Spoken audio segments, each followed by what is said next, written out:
তুমি না এই আলতু ফালতু কথা কোনো বলবা না। আমি আলতু ফালতু কথা বলি? হ্যাঁ, আলতু ফালতু কথা বলতেছো না।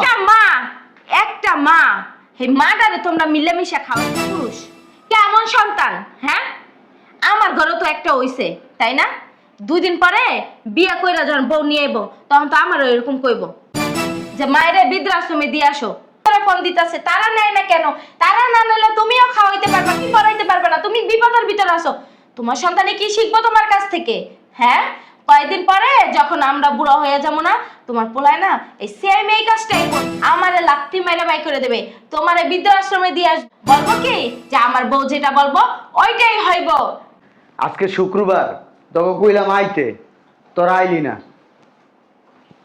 তোকে ব্যস্ততা শেষ হইব না, আমিও তো ব্যস্ত থাকি। কিল্লি গাইতে কইছি, বাসায় জিজ্ঞেস কেমন যায় নাই, ভাই কিল্লি গাইতে কইছো? আমি সবাইরে ফোন দিছি, কেউ আসস না তোরা। এই মার দায়িত্ব কি আমার একা? মাইকে আমার একলা জন্ম দিছে, তখন জন্ম দেয় নাই। মা শুধু আমার নিয়ে কষ্ট করছে, তখন নিয়ে কষ্ট করে নাই। খালি আমারই 10 মাস 10 দিন পেটে ধরছে, তুমি 10 মাস 10 দিন পেটে ধরে নাই কে? তুমি করে বুকের দুধ খাওয়াই নাই, খালি আমারই বুকের দুধ খাওয়াইছে। আমার মা রাতের তলে তলে বহে বহে খাওয়াইছে, তুমি করে খাওয়াই নাই হাতের তলে বহে বহে। শোন, আমি এত কিছু শুনতে চাই না। মার দায়িত্ব সবার নিতে হইব, আমি একলা পারব না। চাকরি করি, হ্যাঁ? তোর আমার ব্যাপারে জানোস না? যখন বাপটা মরে গেছিল গা, তখন তাই আর সুন্দর সবাই সম্পত্তির ভাগ নিয়ে গেলা গা। কে তোমার ভাগটা নিতে চাইল না, এই আমার কান্দের উপরে ফেলাই তুই গেলা।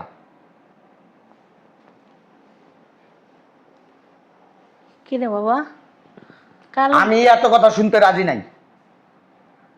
আমি তোকে গোলাম না, আমি তোর মারও গোলাম না যে তোর মার আমি ওয় বয় খাওয়াবো। আমার তো একটা সংসার, আমার তো বউ বাচ্চা আছে, তাকে ভবিষ্যৎ আছে না? নাকি আমার টাকা পয়সা আমি ইনকাম করা মার পিছনে ভাঙ্গে আলাম? হ্যাঁ, মাসে 2-3 বার ডাক্তার দেখাইতে হয়। হ্যাঁ, পান খায়, পান লাগে, হ্যাঁ ওষুধ লাগে, হ্যাঁ এইটা লাগে, এইটা লাগে, হ্যাঁ বয়স হয়ে গেছে, কত কিছু লাগে। এমনি খরচ কে দিব? তোরা দেশ কখনো 2 টাকা দেশ দে বড় ভাই, এই কটা টাকা দিলাম লন, মার পিছনে খরচ করে দিস। সম্পত্তির ভাগটা সুন্দর লয়ে গেলি গা, আবার মারে খাওয়ামু, মা যেদিন মরে যাবো, মার ভাগে যে সম্পত্তি আছে আর সুন্দর আমার গলায় পাড়াতে নিয়ে যাবি। তাহলে আমার লাভ কি? আমি কোন লাভে মারে খাওয়ামু? কোন আশায় খাওয়ামু ক? মারে খাওয়ায় আমার কোন লাভ আছে? Loss loss. ফোনটা রাখ। শোন, আমি এত কথা শুনতে চাই না। তুই সগিরে আর তোর বইনে এই 3 জন মিলা আমার বাসায় আবি বিকালের ভিতরে আইয়া একবার মার কি ব্যবস্থা করবি এটা কর। আমার আর এইসব বিষয় প্যারা দিস না, আমি আর নিতে পারতাছি না। অনেক খাওয়াইছি, অনেক পড়াইছি। ফোনটা রাখ। ঠিক আছে রাখ না ফোনটা। আর এত কথা কাউ কি লিগা? মারা কি মানুষের লাভের লেগে পাবে? আমি যখন তোরা লালন পালন করছি, ঠিক আছে বিকালবেলা আবি। তোরা কেউ আইস না। তুই আমার বৃদ্ধাশ্রমে দিয়ে আয়। তাকে যে সম্পত্তিটা আছে না, আমি বৃদ্ধাশ্রমে দান করে দিমু, টাকা দিমু না। এই যে তুই কইলি মারা বলে মানুষের লাভের লেগে পালে, লস হয়ে যাইতেছে গা তোর। আমি যে তোরা কুলাপিটা করে মানুষ করলাম, জন্ম দিলাম, এই দুনিয়ার আলো বাতাস দেখাইলাম, আমি কোন লাভে তো করে ফেলছিলাম? আরে মনে হয় আমারে একলাই তুমি দুনিয়ার আলো বাতাস দেখাইছো, আমারে একলাই খাওয়াইছো, একলাই বড় করছো, সবকিছু আমার পিছনে একলাই কষ্ট করছো তুমি। না, আর তোমার কোনো সন্তান নাই। আমারে একবার আমি বড় দেখতে আমি গাদা, আমার মনে করো সব দায়িত্ব আমার। না, তুমি তো গাদা না, তোমার বড় করছি। তুমি আমার প্রথম জীবনের শেষ শুরুতে আইছো, বুঝছো না? তুমি হইলে আমার বড় সন্তান, তোমার এই দুনিয়ায় আগে আনছি, তোমার কম ভালোবাসা দিছি না, বুঝছো না? বহুত ভালোবাসা দিছি, বহুত কষ্ট করে তোমার মানুষ করছি। তোমার একটু অসুখ হইলে সারা দিন গেছে, সারা রাত গেছে, ঘুমাই নাই, খাই নাই, দাই নাই, কিচ্ছু করি নাই। তোমার পিছনে অনেক সময় ব্যয় করতেছি। তোমার অসুখ হলে তো আমিও দূরে লয়ে যাই হসপিটালে, কোন জায়গায় নিয়ে যাই না? কবে লয়ে যাচ্ছি? আবার কবে লয়ে গেছি? নিমু খারামের মতো কথাবার্তা কইবা না। তুই কথা কইস না। তোর বউ যদি লয়ে যায়, মন চাইলে লয়ে যেতে চাইলে লয়ে যায়, আর তুই কোনোদিন লয়ে যাস না। আমার তো সময় আছে, অনেক সময়। আমি তুমি করে মনে করো খাওয়ানোর লিগা পড়ানোর লিগা আমি মনে করো সারাদিন পরিশ্রম করবো, আবার রাইতে বেলা আইয়া মনে করো না খাইয়া না দূর তোমার দূরে লয়ে যাবো হসপিটালে, এই তো আমার কাজ। না। আর কোনো কাজ নাই তো না আমার। না না, তোমার বাপ আর চাকরি করে নাই, তোমরা একলাই এলো চাকরিজীবী। তোমরা এখন আমার সময় দেখাইতেছ, এখন ব্যস্ততা দেখাইছ। তোমার আব্বাই তো আর চাকরি করে লালন পালন করে করছে না, তোমার সময় দিছে না। ডাক্তারের আগের কাছে দুনিয়া আর এখনকার দুনিয়ায় পার্থক্য আছে, বুঝতেই বই। হ্যাঁ ঠিকই কইছিস, আগের দুনিয়ার এখন দুনিয়ার পার্থক্য আছে। কি পার্থক্য জানাস? স্বার্থপরের পার্থক্য। আগে আমার স্বার্থ ছিল না, আর এখন তোকে স্বার্থ হয়ে গেছে গা। এটাই হলো কথা। আগে যখন আমি তোকে লালন পালন করছি তখন আমার কোনো স্বার্থ ছিল না, লাভ লসের কোনো স্বার্থ ছিল না। আর এখন যখন আমার পালার সময় আইছে, এখন তোকে স্বার্থ হয়ে পড়ছে, লাভ লসের সময় আইছে, তোর লস হইতেছে। শোন, আমার বৃদ্ধাশ্রমে দে। যাও গা, আমি দিয়ে মুখি। তোমার আরো সন্তান আছে, হ্যাঁ নিয়ে যাও গা তুমি। হ্যাঁ, তোমার আরো সন্তান আছে না, হ্যাঁ পরামর্শ করে যাও গা। আমি আর কিছু করতে পারবো না, আমি যতটুক করছি এনাফ, আমার পক্ষে সম্ভব না। আমি মনে করছিলাম কি জানোস, হ্যাঁ তুই আমার বড় সন্তান, তুই আমার দুঃখ কষ্টটা বুঝ। আমি দেখ আমার দুঃখ কষ্ট কে বুঝে না, আমি আবার কার দুঃখ কষ্ট বুঝবো? তোর কি এর দুঃখ কষ্ট? আমার দুঃখ কষ্টগুলো যদি তোমরা বুঝতা, তাইলে তুমি তোমার সন্তানদের ডাক দিয়াই না বলতা সব ও সম্পত্তি আমার বড় সন্তান। না না, সব সম্পত্তি দিয়ে আমার বড় সন্তানদের দিয়ে দে। না, আমার সম্পত্তির দরকার নেই। তুমি বলতা যে ও আমার বড় সন্তান, ওর কাছে তো আমি সবসময় রয়েছি। থাকমু। তাইলে তখন কোনো দায়িত্ব নাই, আমার প্রতি কর্তব্য নাই? দেখতে আছে, আমি যাবো না ওর কাছে। সবাই আমারে 1 মাস করে রাখতি, নাহলে খরচ দিতি। গেছিলাম তো, এমন তো না যে যাইনি, গেছিলাম না। ওরাও তো তোর মতন কুত্তা লাহান ব্যবহার করে, তুই তো কুত্তার চেয়ে অদম। বেশি না, বেশি কথা বল তুমি, তুমি অতিরিক্ত কথা বলো। তো- তোমার লয় কথা বলা তো না বলা বলো। হ্যাঁ এটাই তো কইবা। এখন তো আমি একটা মনে করো ময়লা আবর্জনা হয়ে গেছি না, এখন তো আমার সাথে কথা করছে না, কই ভালো। তোমার হে মাইজা ভাইয়ের কাছে গেলে, আম্মা এতদিন ওই চাইছো, যাও না কি লিখে যাও তোমার ওই ছোট পোলার কাছে। গেলাম ছোট পোলার কাছে, ছোট পোলার আম্মা এতদিন এসে বনবাসে যায় একটু বেড়াই তার না, গেলাম হের কাছে। হ্যাঁ আবার কয়, আম্মা এতদিন হয়েছে তুমি বনবার বাসে যাও না কি লিখে। ওরে বাবারে বাবা, এত বেশি হয়েছি, 4টা পোলা হয় না আমার, এত বেশি হয়ে গেছি গে আমি। সমস্যা নেই, আমার ভাগের যা সম্পত্তি আছে আমি বৃদ্ধাশ্রমে দিয়ে দেবো, দিয়ে আমি শান্তি মতন হ্যাঁ খাইয়া দেয়া বাঁচবো। তোমাকে কাছে যখন জায়গাই পাবো না, হ্যাঁ তখন তোমার কাছে থাকবো না। আমার স্বামী হ্যাঁ অ্যাকাউন্টে কতগুলি টাকা রেখে গেছে, হ্যাঁ তুই যে আমার বড় ফুলা, তুই যে বাটপারি করে টিয়ারি নিছস, এরপর তুই আমার আর দেখতে পারস না। বগর বগর বগর, উল্টো পাল্টা বগর বগর করতে বুঝলাম না সমস্যা কি? হ্যাঁ, বাড়ি ঘর পুরো মাথায় উড়াই লইতাছো। মাথায় নিমু না? আমার মারে একা একা কি আমার দায়িত্ব? দেখা শোনা খাওয়া, হ্যাঁ সব দায়িত্ব আমার। যখন আমার বাপটা মরছিল তখন আমার ভাই বোন আইয়া সুন্দর করে সম্পত্তির বাক্তা কেউ নিল না, আমার উপরে ভালাই রেখে গেল। কেন? সব মরে কি আমি মরছি একলা? ও মানে মা বেশি হয়ে গেছে, বোঝা হয়ে গেছে তোমার। তো বুঝো না, তুমি বুঝো না আমি কয় টাকা বেতন পাই? আমার ভবিষ্যৎ আছে না, আমার পোলাপাইন বড় হইতেছে না, আমার দুটি সেভিংস এর দরকার আছে না। ও ভবিষ্যৎ আমি ওগুলি কি করে দিয়ে যাবো? তো আমি কবো মরে গেলে কবো এই যে বাপ বাপ আসিল, বাপ ভালাই গেছে জীবনে, কিচ্ছু করে দেওয়া যায় নাই। আমি না এই 2টা ব্যাগ গুছাই রাখছি, আমি নিয়ে যাও কা। কারে নিয়ে যাবো? তোমার মায়ের নিয়ে বৃদ্ধাশ্রম। আমার মায় থাকবো বৃদ্ধাশ্রমে। হ্যাঁ, আমরা তিনটা ভাই, জুয়ান টাকরা ভাই থাকবো বৃদ্ধাশ্রমে। বৃদ্ধাশ্রমে থাকবে না, যেহেতু তোমাকে ভাইগো ধারে বোনের ধারে মা বোঝা হয়ে গেছে গা, তাহলে মায়ের রেখে লাভ কি? বৃদ্ধাশ্রমে দিয়ে আসো, আর নাহলে এক কাজ করো। আমার কথা শুনো, বৃদ্ধাশ্রমে দেওয়ার দরকার আছে? 3টা ভাই 3 বাড়িতে 3 জায়গায় 1 মাস করে, খালি তো 3 মাস বই না খাইবো, 1 মাস 4 খাওয়াইবো মাস না। সুন্দর করে দিন পারে যাবো। আমার মা খাওয়াইবো বৃদ্ধাশ্রমে না। কেমনে পড়ামো? তোমার ভাইরা তোমার বোনরা খাওয়াইবো না, আর তুমি যদি না পারো তাহলে বৃদ্ধাশ্রমে দিও। আর একটা কাজ করতে পারো, তোমার মা যেহেতু এতই তোমাদের বোঝা হয়ে গেছে, তোমার মায়ের নামে বাড়ি বাড়ি চান্দা তুলো। চান্দা তুইলা সেই টাকা দিয়ে অন্তত তারে খাওয়াও, সেইটা তো পারবা। আর নাইলে তারপরে একটা অপশন আছে, ওই চান্দা তুইলা তোমার মায়ের বৃদ্ধাশ্রমে দিয়েবা, মাস শেষে ওই চান্দার টাকা তোমার মায়ের বৃদ্ধাশ্রমে বইয়া খাইবো। আমার মা, আমরা মানুষ আমাকে চিনে না, আমার মা লেগে যাবো আমরা চান্দা দিতে। ফালতু কথা কইতেছো তুমি। তোর বা সমস্যা কি? ও চিনে না, মানুষের মানে টান পড়ে যাইবো গা। তাহলে এক কাম করো, তোমার মাই তো বুড়ো হয়ে গেছে, বড় ঘরের ভিতরে বইয়া খায় আর ঘুমায়, আর তো কোনো কাম করে না, তাই না? তাহলে তোমার মায়ের এক কাম করো, হাত একটা এরকম গলা লাগে বাইন্দা, পা খান এমনি লুলা বানাইয়া ওই যে আমাদের যে 3 রাস্তার মোড়টা আছে না, ওখানে বয় দিয়ে আসো। দেখবা অনেক টাকা পাইবো। সকালে ফজরের সময় যদি বয় দিয়ে আসো, আর যদি রাত 12টার সময় আনো, দেখবা মেলা টাকা পাইছে। ওনার টাকা দিয়ে ওনারই চলে যাইবো, তোমাদের আর ধান্দা ধরন লাগবে না। ওইটাই করো। তুমি না এই আলতু ফালতু কথা কোনো বলবা না। আমি আলতু ফালতু কথা বলি? হ্যাঁ, আলতু ফালতু কথা বলতেছো না। একটা মা, এই মাটারে তোমরা মিলেমিশে খাওয়াইতে পারো না। তোমরা কেমন পুরুষ, কেমন সন্তান? হ্যাঁ, আমার ঘরে তো একটা হইছে, তাই না? 2 দিন পরে বিয়া কইরা যখন বউ নিয়ে আইবো, তখন তো আমারও এরকম কইব যে মায়েরে বৃদ্ধাশ্রমে দিয়ে আসো। তুমি যখন না থাকবা তখন আমার কি হইব? বা আমি যদি না থাকি তখন তোমার কি হইব? এই চুপ থাক। ধমক দাও কি লেগা? হ্যাঁ, সত্যি কথাগুলোই তো কইছি। সত্যি কথা কইতে গেলে আজি সাহেবের মুখ খারাপ হয়ে যায়, তাই না? আচ্ছা, আমার একটা কথা বলো তো, তোমরা 4টা ভাই বোনে মিললে একটা মায়েরে পালতে পারো না, তাহলে তোমার মা 4টা ভাই বোন কেমনে পালছে? হ্যাঁ, তখন তো তোমার মা বলে নাই যে ওরে 1 মাস পালি, ওরে 1 মাস পালি, ওরে 1 মাস পালি। তখন তো 4টা সন্তান রে মা এই যে বুকে একলাই রেখে তারপরে বড় করছে। কই, তখন তো বলে নাই যে আমার সন্তানটা আমাদের বোঝা হয়ে গেছে। তখন তো বলে নাই যে আরে আমি ওগো না খাওয়াই আমি খাই।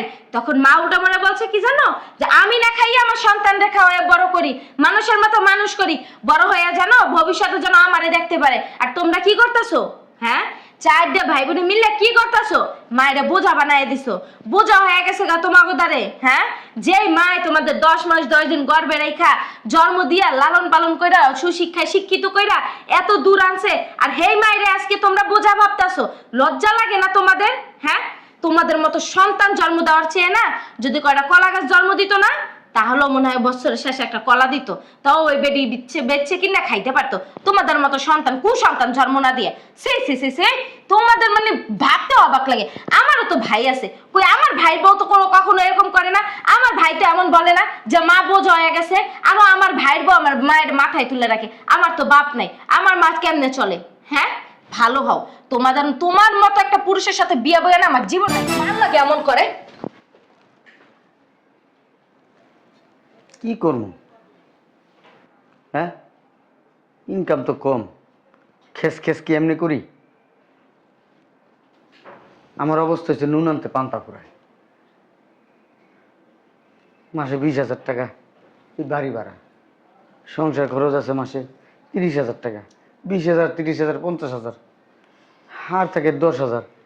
এই টুকটাক মার এই হসপিটালে বোর খরচ, বাচ্চার স্কুল খরচ, বাচ্চা অসুস্থ হয়, মাথা পাগল হয়ে যেতেছে। কি করবো আমি? এই অফিসে দেখেছি, শুয়ে দেখো না, দরজাটা একটু লাগাও। এ দাঁড়া, অফিসে যাইতেছস? নাচতে যাইতেছি, নাচতে। মেজাজ খারাপ করিস না বাবা। মার লগে রাগ হইলে, মার দিকে গরম চোখে তাকাইলে আল্লাহর আরশ পর্যন্ত কাঁপে। আমি তোরা অভিশাপ দিতেছি না, বুঝাইতেছি। কি ওষুধ লাগবো, পান লাগবো, এটি তুই কইবা, আর কি কইবা, আর কি লাগবো? না না আমার বেচো, আমার বেচো, আমার বেচা, এরপর যা যা লাগে কিনো। না, ওষুধও লাগবো না, কিছুই লাগবো না। এই যে 3 লাখ টাকা। তুমি এত টাকা কইবেই না। ওই আমি তোর বাসায় 2 বছর ধরে থাকি, খাই।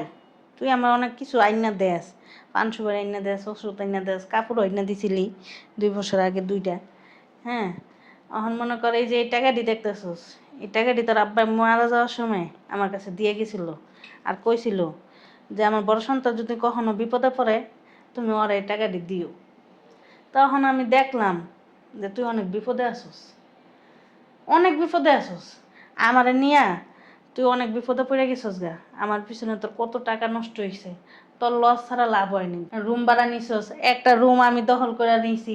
আমার তো ডাক্তারের কাছেও নিয়ে যাস, আমার তো কাপড় চোপড় না দেশ, তেল সাবানও দেশ, আমার তো পান খরচও তুই চালাস।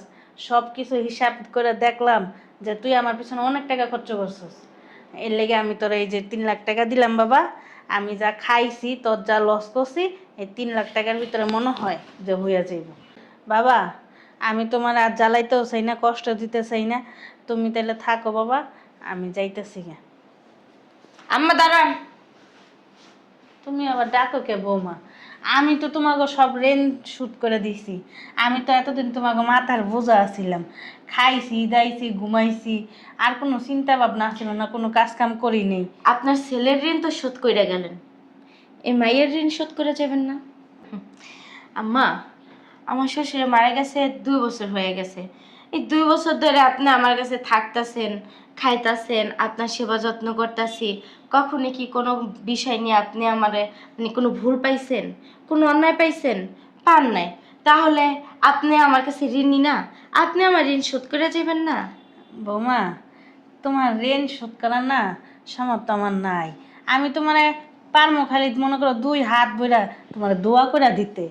আর হইলো বৌমা, আমার কাছে দেওয়ার মতন কিছুই নেই। একটা কথা তোমার আমি কইতে পারি, আমি তোমার শাশুড়িয়া, তুমি আবার কিছু মনে করো না। তোমার ঘরে যে 2টা সন্তান হইছে, আমি কইতাছি আর কি, তুমি এত মায়া করে যত্ন করে মানুষ করতেছো, ভবিষ্যতে দেখা গেল আমার মতন যেন আবার তোমার না এরকম করে আবার মানুষ করো, লাভের আশাও করো, লসের আশাও করো। আম্মা, আমি আমার সন্তানকে সেভাবেই মানুষ করতেছি। আর আপনাদের দোয়ায় আর জানি না ভবিষ্যতে কি হবে, কিন্তু এরকম আপনার মতো যদি পরিস্থিতি আমার হয় কখনো, তাহলে নিজে শেষ করে দেব প্রয়োজন হলে, কিন্তু সন্তানদের হাতে কোনোদিনও ধরা দেব না আম্মা। আর আপনি কি বললেন আপনার কাছে দেওয়ার মতো কিছু নাই? কে বলছে কিছু নাই? হ্যাঁ, আপনার এই যে হাত, এই হাতটা যদি আমার মাথার উপরে থাকে আম্মা, এর চেয়ে আর বেশি আমি কিচ্ছু চাই না। আপনি একটু দাঁড়ান। আচ্ছা, তোমার ঋণ তো আম্মা শোধ করে দিছে না 2 বছরের? এখন তুমি আমার ঋণটা শোধ করে দাও। বুঝলাম না, উল্টাপাল্টা কথা কও কেন? চোখ নিচে নামায় কথা বলো। অনেক ভয় পাইছি তোমাকে, অনেক সম্মান করছি তোমাকে, কিন্তু তুমি সম্মান নেওয়ার যোগ্য না, কারণ তুমি সেরকম মানুষই না। তুমি আমার ঋণ শোধ করো। তোমার কাছে 2 বছর থাকছে, খাইছে, ঘুমাইছে, তোমার বাড়িতে রইছে, তুমি একটা কাপড় দিছো, তুমি একটু ওষুধ আইনা দিছো, একটু ডাক্তারের কাছে নিছো, একটু পানের খরচা দিছো, তার হিসাব তুমি নিয়ে নিছো। তার পরিবর্তে তোমাকে ঋণ শোধ করে দিছে। আর তোমাকে যে জন্ম দিছে, গর্ভে আসার পর থেকে তোমার জন্য যত কিছু করছে, জন্ম দেওয়ার পর থেকে লালন পালন করছে, পড়াশোনা করেছে, সুশিক্ষায় শিক্ষিত করছে, আর এই যে চাকরিটা করতেছো তাও এই মায়ের গুণে। তাহলে এই মায়ের ঋণ শোধ করে যাবে না? হ্যাঁ, তোমার তো মাত্র 3 লাখ টাকা দিয়ে তোমার মা তোমার ঋণ শোধ করে গেল। তোমার এই যে শরীরের চামড়া দিয়ে যদি মায়ের পার জুতা বানায় দাও না, কোনোদিনও ঋণ শোধ করতে, দুধের ঋণ শোধ পর্যন্ত করতে পারবে না। আর তো বাকি দিলাম, বাকিটা তো বাদই দিলাম, বুঝছো নাই? হ্যাঁ, কেমন পুরুষ তুমি! আমি ওদের কথা বাদই দিলাম, ওরা নাইলে অমানুষ, তুমি কি অমানুষ? তোমার ঘরের বউ কি অমানুষ? কখনো তো বলি নাই যে আমি সংসারে টানাটানিতে চলতেছি, তোমার বেতন কম, ঘর ভাড়া দেওয়া লাগে, খাওয়ান দেওয়া লাগে, খরচ দেওয়া লাগে, সন্তানের খরচ আছে, আমার খরচ আছে। কখনো বলছি যে আমাকে ঘুরতে নিয়ে যাও, আমার বিলাসিতা আছে, আমারে শাড়ি কিনে দাও, আমারে গয়না কিনে দাও? বলছি কখনো? হ্যাঁ, বলি নাই। কেন বলি নাই? আমি দেখতেছি আমার জামাই যা বেতন পায়, ও নিজে একটা জুতা পর্যন্ত কিনতে পারে না, আর সেখানে আমি বিলাসিতার কথা বলি কিভাবে? আচ্ছা, ছেলেরা মায়ের ঋণ কোনোদিন শোধ করে না, তাই না? শোধ করতে পারে না, পারে না, সম্ভব না। সম্ভব না? কোন মুখটা দিয়ে বলো? হ্যাঁ, লজ্জা লাগে না ওই মুখটা দিয়ে কথা বলতে?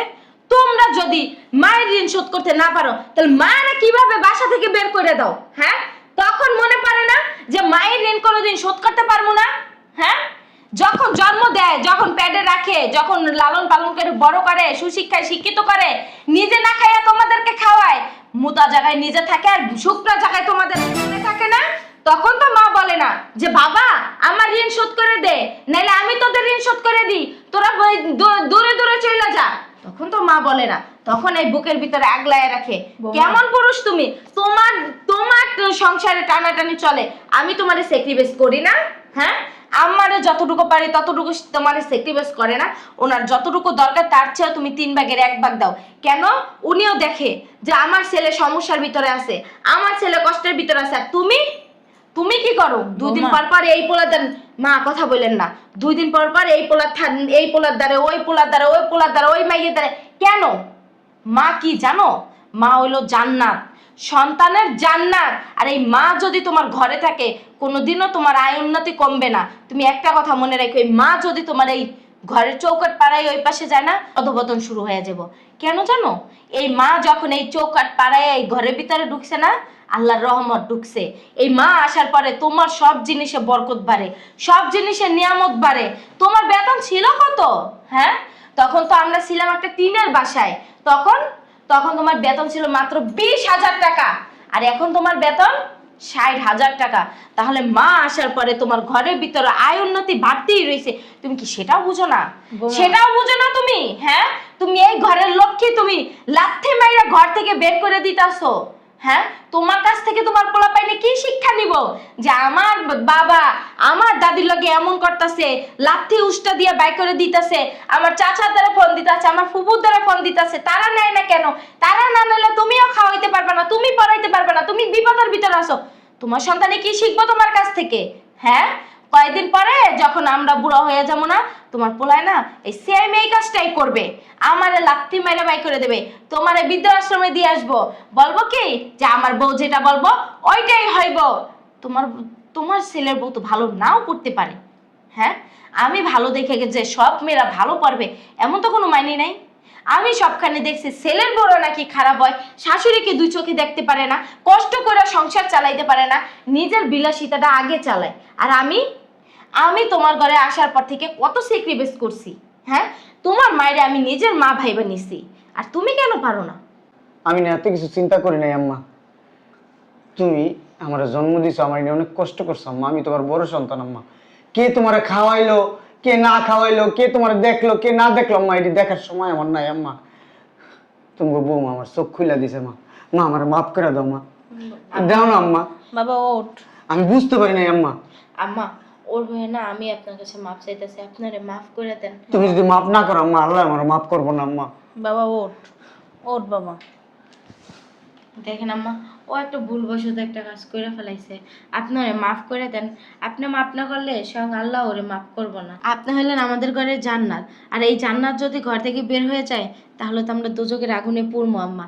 আপনি হলেন আমাদের ঘরের নিয়ামত, আর মানুষে জান্নাত কাইন্দা কাইটা আল্লাহর কাছে পায় না, আর আল্লাহ আমাদের ঘরে সায়দা একটা জান্নাত দিয়ে দিছে। আর সেই জান্নাত যদি আমরা অবহেলা অযত্নে যদি বাইরে ফালাইয়া দিই তাহলে আম্মা আমাদের ঘর থেকে বরকতি চলে যাইব, আমাদের ঘর থেকে জান্নাতে চলে যাইব।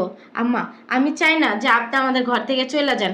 আর আপনি হইলেন যে মানুষ এত টাকা পয়সা খরচ কইরা মক্কায় যায় হজ করতে, তারপরে তারা হজের সব পায় কিনা তাও আল্লাহ জানে। আর আমরা বিনা টাকায় বিনা কষ্টে আমরা একটা হজের সব পাইতাছি, আর আপনি হইলেন সেই হজ।